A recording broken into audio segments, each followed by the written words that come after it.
Dengan tanah kosong itu wakaf dari kakeknya dulu itu dia sudah menyerahkan untuk wakaf, tapi keturunan yang kedua ini dia bilang kakeknya tidak mau wakaf. Kira-kira. Iya baik. Jadi kakeknya ada orang mewakafkan sebidang tanah untuk masjid atau untuk mushola. Lalu pada akhirnya karena orang dulu itu nggak ada catatan, nggak ada surat menyurat, dan pada akhirnya di daerah itu tanahnya mahal, umpamanya. Akhirnya diotak-atik secara hukum dunia bahwa kakeknya tidak mewakafkan dengan bukti enggak ada bukti wakafnya. Tapi zahirnya itu musola atau masjid ada dari dulu dan tidak ribut. Begitu. Ini bagaimana? Ini nih zalim namanya. Sebagai cucu. Ini tidak benar yang kayak begitu. Namanya ngutak atik. Dan ini yang jadi repot itu seperti ini nih.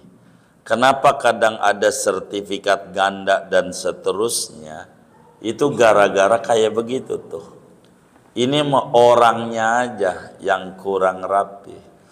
Maka sebaiknya kita menjadi pejabat bertahan. Ini nggak bisa.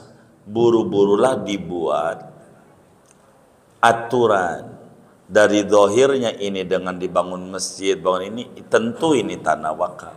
Meski nggak ada surat, ditolonginlah oleh pemerintah terbitin surat supaya tidak menjadi keributan, karena ini di zaman akhir ketika harganya tanah bisa selangit, orang bisa berubah pikiran.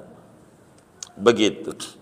Ini kita jual aja, lumayan masalahnya duitnya, duit yang dia lihat padahal bukan tanahnya dia, tanah orang.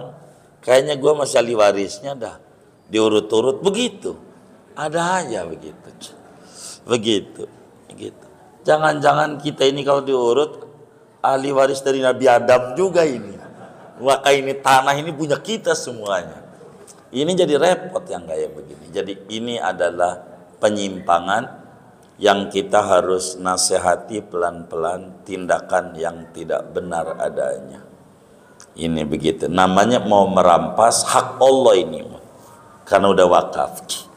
Begitu, merubah namanya. Yang wakaf menjadi bukan wakaf menurut dia. Ada tandanya nantinya kalau sampai terjadi dijual umpamanya, dia makan, ada mesti itu mau nggak nunggu di akhirat.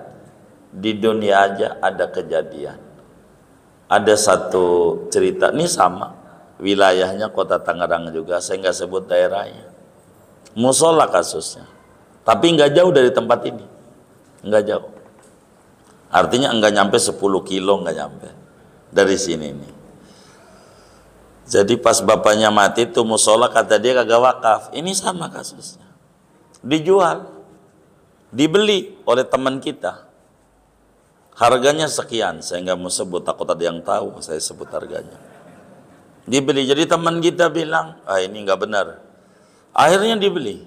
Baik, berapa lo jual? Gitu. Sekian ratus juta, baik, gua bayar.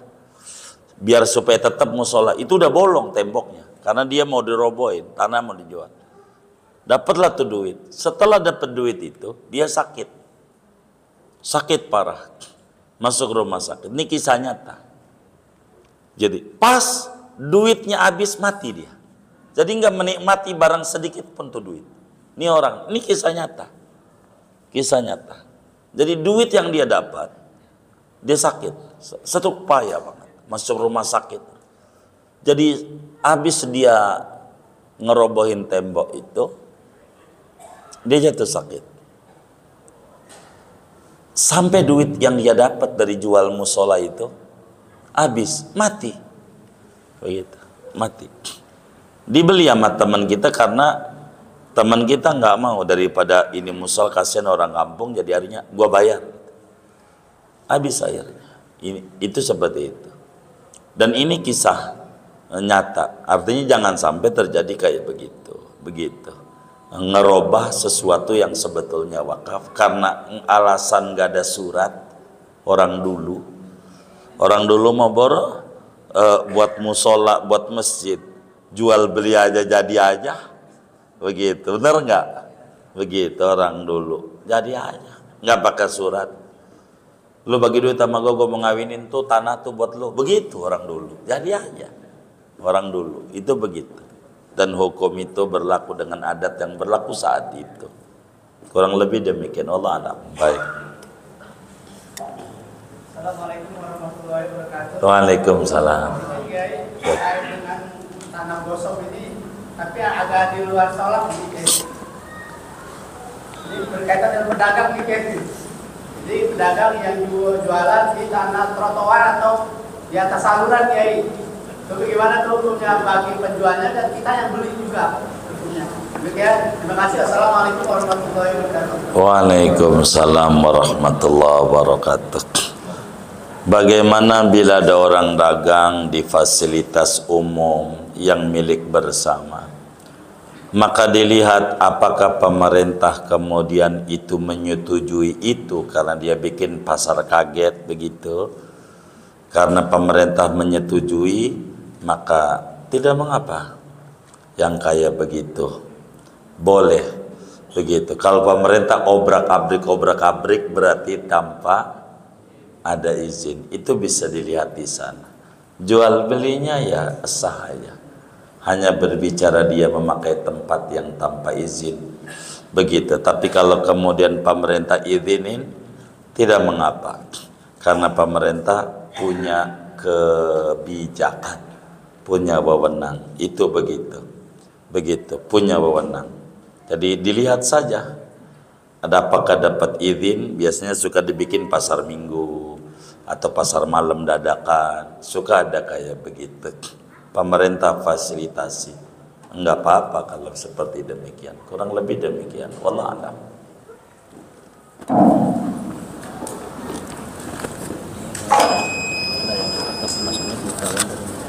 Oh, baik. Biar gampang. Kalender. Iya. Oh, baik.